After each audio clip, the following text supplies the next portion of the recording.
This broadcast is brought to you by Colby Brooks with Century 21 Right Pace Real Estate and buyfrombrooks.com. Let Colby Brooks handle all of your real estate needs.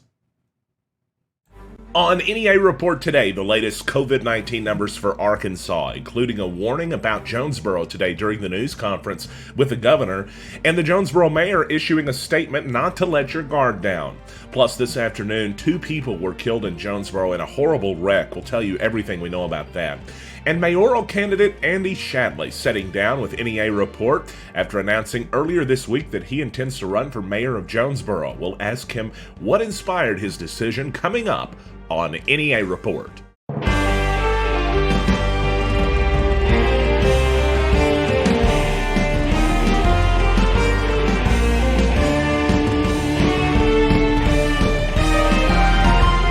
Now, Stan Morris reporting.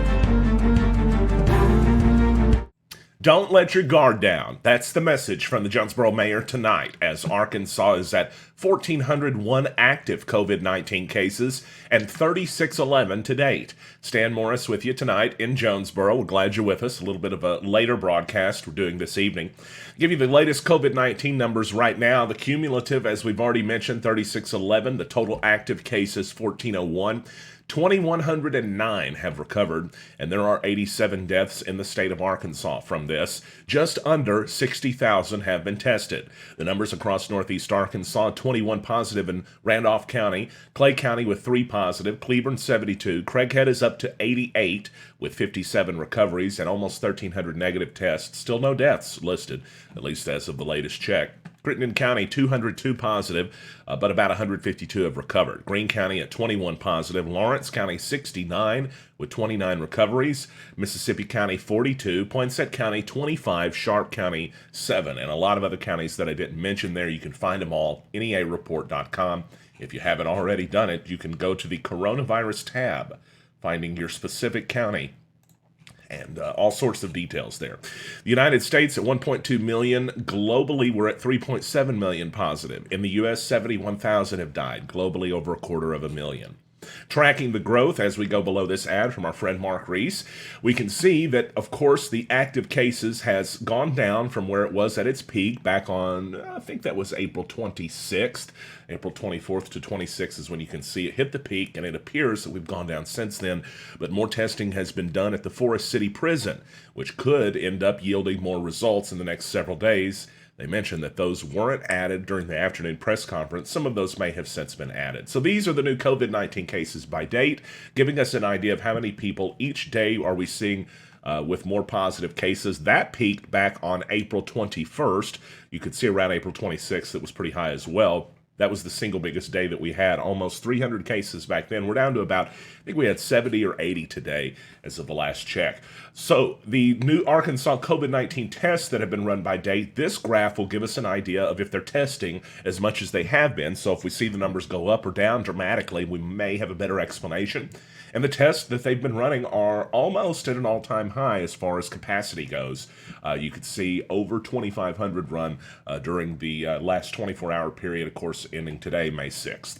The mayor sending out a statement this evening saying, don't let your guard down. He said Jonesboro was identified as a city with some of Arkansas's top COVID-19 case growth during this afternoon's daily news conference. If you were watching, you heard it. The mayor, meanwhile, has been working since Sunday with Walmart executives to open drive-through testing in Jonesboro for potential coronavirus cases. How about that? The mayor was neither surprised nor alarmed by Smith's statement, he said, but he doesn't consider Jonesboro a hotspot, and arguably it's not, because there's only about 35 or so active cases based on the numbers. He said, but he did say, we believe for the last 2 months the numbers are higher than announced in Jonesboro because we simply don't have, we haven't had the test run. He said, I don't know that we're necessarily a hot spot, but he does know that COVID-19 hasn't gone anywhere. He said, just because the governor has loosened restrictions doesn't mean we don't have to be careful. You can read his full statement at neareport.com. Go check it out. A severe traffic accident this afternoon in Jonesboro claiming 2 lives. It took place a short time after noon. During the noon hour was when the first tweet come out about it from Jonesboro's E911 dispatch. They stated that East Highland MLK / Commerce was blocked. A very serious crash. Also mentioning entrapment in another crash. an overturned vehicle with a fire in an earlier tweet as well. The multiple vehicle wreck, as I already said, happened at East Highland Drive and MLK. That's formerly Commerce. At 1:35 p.m., Jonesboro Police Department updated that the accident was a double fatality. Medical helicopters responding to it, a number of different authorities responding as well, fire crews and ambulance and Jonesboro Police and others. Authorities were having folks avoid the area because of the severity of it, and in fact, a nearby resident contacted me telling me they could hear all of the sirens and thought that they had heard the crash itself. A severe accident that took place. As I mentioned, names have not been released yet in this. They're going to be notifying family of 2 people involved in this and possibly others involved too if there were others nearby or even just those injured. You're talking about a very serious incident. We don't have all the details on this yet and we don't speculate. But if anybody has those names, please don't post them in chat because the last thing somebody wants to do is watch an online video and find out that someone they've known has passed away. Still, with that in mind, our thoughts and our hopes and our sympathies are with everyone involved in this Wednesday afternoon accident today. Many people think it's time to pass the baton, and I agree. That's why I'm excited to officially announce that I'm running for mayor of Jonesboro. Joining us right now by, I don't know what this is, Remote Connect, Zoom, something like that. It's Andy Shatley with us this beautiful day today here. It's May 6th, 2020. The day after, of course, we ran the story yesterday, but this week has been a busy one for you. You announced that your campaign for Jonesboro mayor. And just tell us a little bit, what has the reception been like? And tell us also why you decided to run. Well, the reception has been unbelievable. The reaction to the video as far as the announcement goes and the phone calls and messages that started pouring into my inbox of support and say, holy cow, we didn't know this was coming. Or some people said, aha, we saw this coming from a long way off and we knew you were going to do this one day. And I knew that it had the potential to take off, but I had no idea that it was going to be the response that we had. It was a bit overwhelming, but I love it. It was great, and I accept it, and I'm ready to go. The one of the reasons why I chose to run for mayor this year is the timing was just right for me. It was right for my family. I had heard enough conversations. Finally, I was just tired of hearing those conversations. People continued to come to me and said, Andy, we think that you're probably going to be the next potential leader in this town. And the timing seems to be right here. And so this is my hometown, and I want to see the best for this town. And I have some great ideas and great vision as far as how we move forward in Jonesboro. Exciting time and a lot of things happening right now too. In fact, maybe it seems like this year we've had more things happen in our lives that have been newsworthy than ever before. And so we had a tornado, we've got the pandemic, and so we've probably got a lot of economic times ahead that are going to be crazy too. Definitely a weird time. What have you taken away from this year? How has it kind of shaped you, and what would your approach be to some of the stuff we're probably going to have to deal with coming out of this year? Well, I totally agree with you as far as the hits that we've taken to Jonesboro, but the most encouraging and the most inspiring thing that I have seen is our resiliency to be able to respond not only to a tornado, but this crisis epidemic that we're going through, this COVID-19. The relationships that we have in Jonesboro, specifically, the small business relationships that we've had, and you've seen that in several of the different events that would happen with people sticking together, people putting people up in housing during the tornado, people feeding people all the time in this town. And so seeing people stick together, that tells me that we will not be affected economically as bad as some other parts of the United States because of how awesome this town is. And so that's very inspiring to me moving forward as somebody that is wanting to be involved in local leadership. That tells me that this is a place that I want to invest in long term, and I'm willing to go to bat for a long time. It's your home too, so I know that you've got an interest in seeing us succeed here in Northeast Arkansas and in Jonesboro as well. Tell me a little bit more about the issues that matter the most to you and some of the stuff that when you're taking the job that you want to focus on. Well, some of the issues that matter to me is just on your daily life. Being able to go outside and in a safe town is important. I think for people to want to relocate here, they want to have a sense of safety. And so that's always going to be an issue that should always be the number one issue is Jonesboro needs to be safe. Families need to be able to feel like they can walk down the street.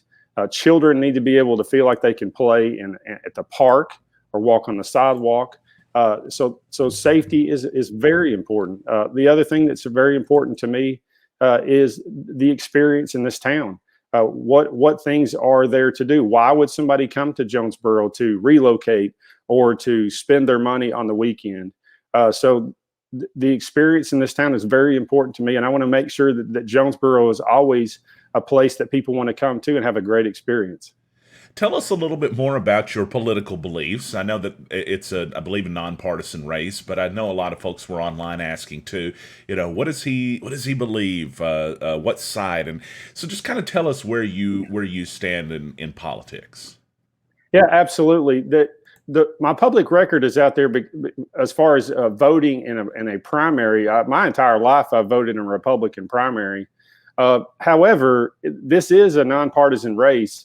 And I would hope that the local level government would be insulated from a lot of the national and political issues because of how close the local government is to the people and understands what the people need. So certainly that is my history of voting in the primary, but I look forward to working with anybody and everybody in this town that has great ideas and data-driven solutions. I told you that I wanted to ask a question about who would be someone that you said inspires you. And so that's a question I wanted to send ahead of time so you might have a name in mind. Who would you say is somebody in life or in your life that has inspired you? So that list is very long. I would have to go all the way back, obviously, to my parents. My father who is an unbelievable man, somebody who I've looked up to my entire life. Anybody in this town that knows anything about the Baptist ministry or such knows my father, Curtis Shatley, and watching him and how he carries himself has given me a great example of where to head to. My mother, I tell everybody she's an angel, and nobody talks about my mom because she's never done anything wrong. And she is a prayer warrior, and she prays for me daily. We talk every morning on my way to work. My parents have been huge influences in my life. I want to fast forward a little bit because there's somebody locally that I have met recently that you want to talk about being a mentor and somebody that I look up to and I just really appreciate. And her name is Gwendolyn Zukarek, and she is leading the hub downtown out of the First Baptist Church Care Center. She is on the front lines of solving the homelessness issues in Jonesboro and re-entry into society and finding shelter and meeting the needs of people in town. And I know she probably doesn't want to shout out, but I haven't had an opportunity on several occasions recently to talk with her and to find out and listen to their mission and the work that's being done on a daily basis. Those types of stories need to continue to be told in Jonesboro because that is an example of some of the phenomenal people that make up this town. I think that's really cool of you to mention that as well, because it's just a lot of stuff happening in the world, and for the people sometimes that are at the worst end of their luck. It's I think as a citizen, it's a great place to help people. You help everybody when they need it the most, and they can come back around and help you too. So I have a lot of respect for that answer. That's important. So is there something out there, decision-wise, maybe that's been done in the current administration that you would do differently, or is there something you've seen that you thought was a really good decision or a good move that was made in our current leadership? Oh, one of the things that I'm passionate about is an active lifestyle and health. I'm come from the healthcare profession, and so what's going to be one of my focuses is to do everything I can do to provide the infrastructure for an active lifestyle and active transportation. And 2 years ago, the city put together a pedestrian connectivity master plan and put together a steering committee. And I was on that steering committee, and I got to work with about 5 or 6 individuals to put together our connectivity master plan. And we worked for several months, and that has been adopted, the One Jonesboro master plan, with pedestrian connectivity all throughout town. So that was one of the most the most fun things that I've been involved in, and also the most forward-thinking projects that I have seen the current administration done. As far as something I disagree with, that is not really something that is going to come across right now. I mean, eventually those things will probably come out as far as the campaign, Sure. but I don't really. I just want to talk about the things that I see us doing in the future. I got a lot of respect for that. I appreciate that. Still had to ask, of course. Still got to try to get get the reporter job in. Right. So tell me though, Jonesboro, passionate for you, and I may have sort of asked this already, but what would you like to see come to our town or happen to our town? What would you like to see changed? What's the next step for Jonesboro under Shatley administration? We kind of touched on that safety part of that thing, Right. and certainly supporting our police and fire departments and the needs that they have. That's going to be number one, and that's going to be imperative as we move forward, because we can't build on anything else. We can't put infrastructure in place and sidewalks and parks and things to do if this is not a safe community. So that's always got to be paramount. But making Jonesboro not just a great community to raise a family, but also a destination place that people feel comfortable coming here and spending their money and spending their weekend. That certainly helps with our economy, as far as not just the residents that live here, but the visitors that come into town to spend money in Jonesboro. So I certainly want to do things that encourage and entice people to want to come to Jonesboro and relocate to Jonesboro. Before we go, I got to ask, because I know some people in chat will want to know. Can you tell us about the 2 dogs on the wall back there? What are we looking at? Holy cow! I forgot. I seriously, honestly, didn't even forgot about the dogs on the wall. So that is a painting that's a hand painting of our 2 boxers. That's Paris and London. They are sisters, same litter, 1 year apart. And one of my daughter's school teachers actually painted that and gave it to us. And that's our 2 boxers, and they're hilarious.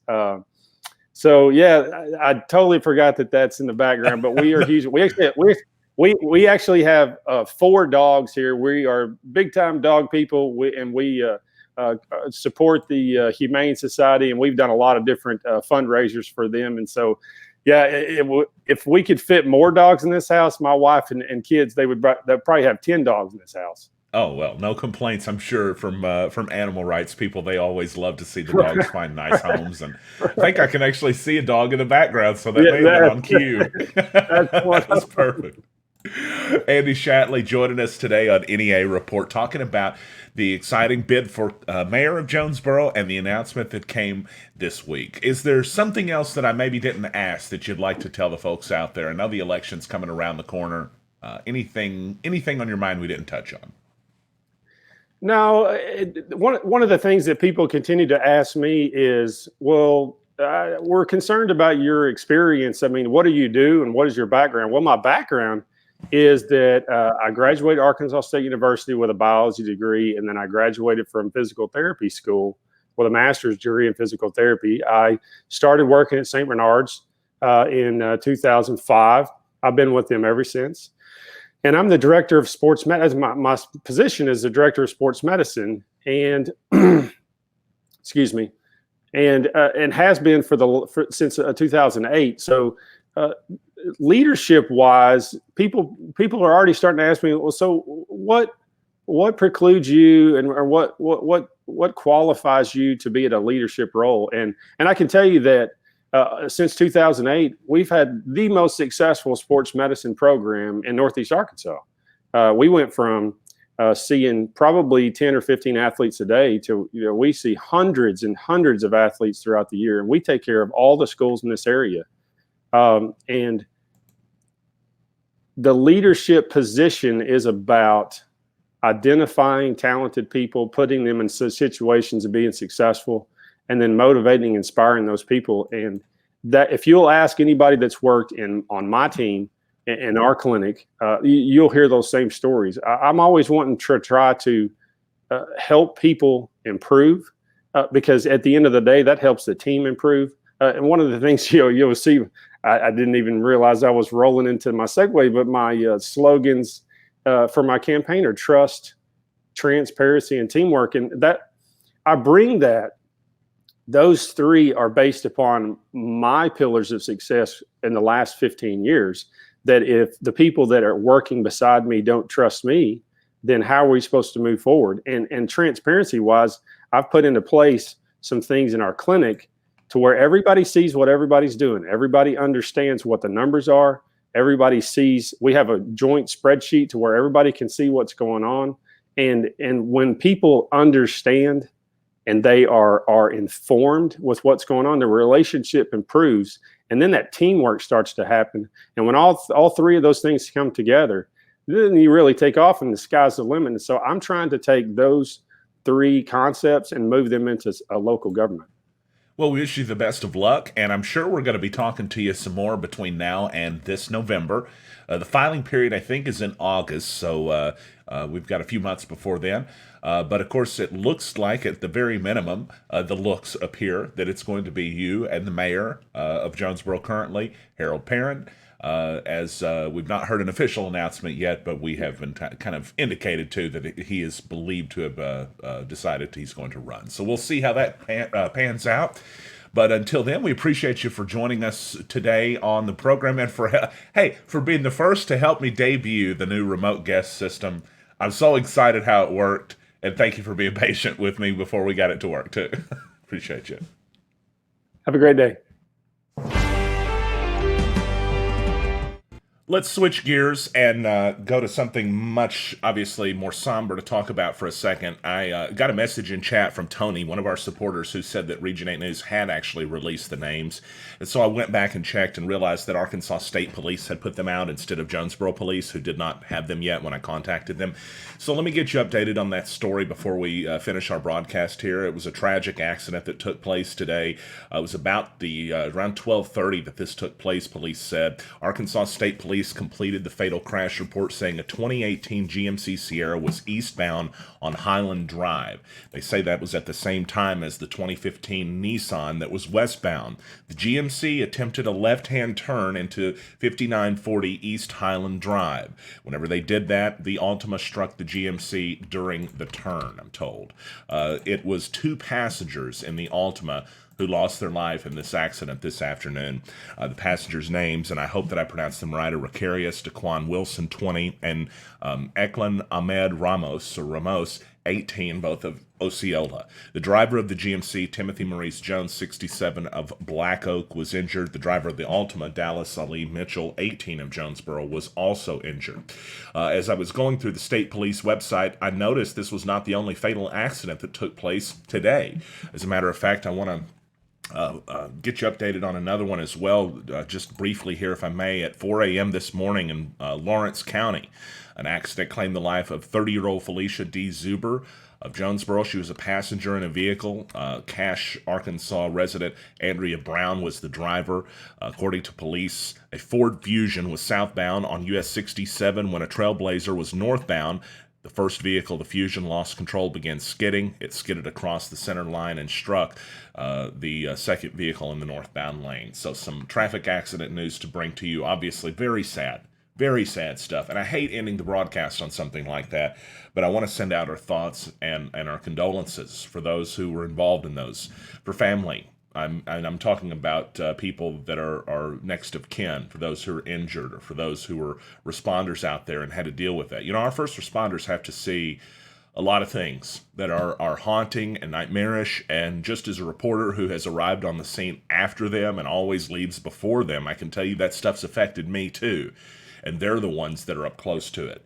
So we're thinking about all the first responders that were out there today in the accident, as far as working on it, thinking of the family too, and just hopeful that, hopeful there's comfort during this difficult time for those who are involved in this. Very sad to talk about. I appreciate everybody for joining us today on NEA Report. Again, I know that's kind of a somber tone to end the show on, but I did want to get that updated since our friend Tony in chat had corrected me, and it was just an oversight on my part, but we do appreciate all of you for joining us. Thank you for watching, for liking, sharing, subscribing, or following. It means a whole lot to us. 99 cents for supporters, and you're able to support the project and also get access to exclusive content as well. Thanks to Andy Shatley for being on the program today and for being patient with me as we worked out a new system that we hope to be able to use some more. If you enjoyed that, I hope that you'll let us know some people you would like to see us interview here on the broadcast, and we'll do that. I also want to mention that before the interview ever aired, I extended a future invitation to Jonesboro Mayor Harold Perrin. Of course, provided that he is going to run for re-election, he will have the same exact opportunity, time, and everything else to make his case too. And if there are other candidates, we'll give them a platform and ask them questions as well. We want to know who is right to be in charge of our city and to lead us into the future. And we hope that those choices are ones we help you make in an informed fashion. It's 8:03 in Jonesboro and across Northeast Arkansas. I'm Stan Morris. Thanks everybody for joining us tonight. Back with more news from Northeast Arkansas. And until then, you're up to date.